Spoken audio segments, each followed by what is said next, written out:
Et à l'été, c'est la quête de vision. Parce que l'été, je trouve ça important de faire un travail encore plus profond à l'intérieur de nous et de découvrir tout ce qui a été des blessures qui nous ont empêchés ou qui nous ont permis d'avancer. Parce qu'il y a des blessures qu'on pense qu'ils nous ont juste apporté des troubles, mais ils ne nous ont pas donné que du trouble. Il y a des problèmes, des épreuves qu'on a vécues dans nos vies qui nous apportent des outils extraordinaires. Alors, une quête de vision, c'est dans le livre aussi, la quête de vision. C'est de 0 à 7. C'est le corps physique qu'on développe. Moi, tout est basé sur notre réalité. Comment est-ce qu'on doit vivre notre réalité pour l'accomplissement de toutes nos possibilités. On en a tellement de possibilités. De 0 à 7 ans, c'est le corps moteur, le physique qui se développe. Si on a été brimé dans notre petite enfance, on a du mal à aller marcher dehors, on a du mal à bouger, tu sais, parce que on a été habitué d'être paralysé au moment où on avait le plus besoin de bouger. De 7 à 14 ans, c'est le corps émotionnel.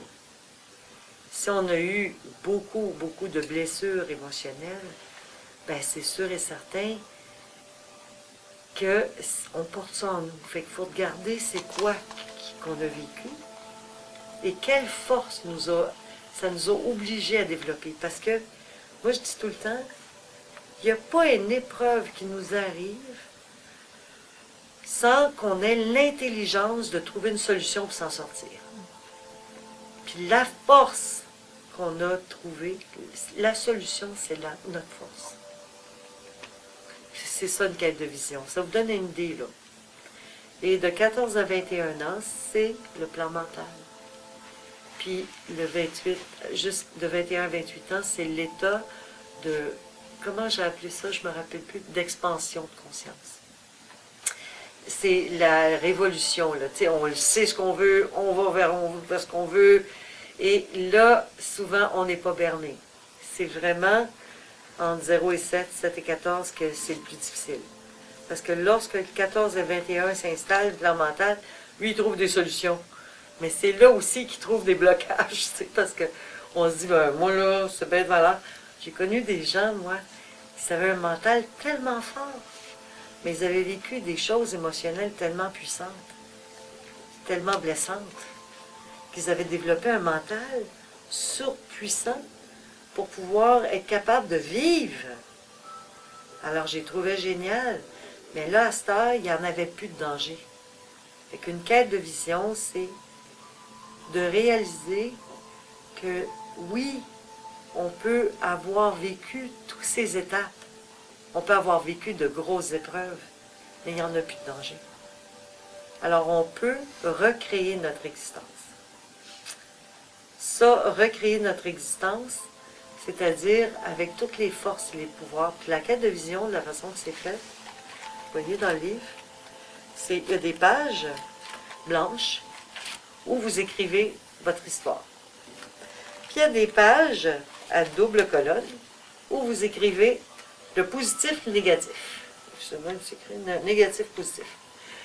Et après ça, vous allez dans un endroit isolé, en forêt, tranquille. Puis vous vous étendez sur terre, c'est l'été que je fais la quête.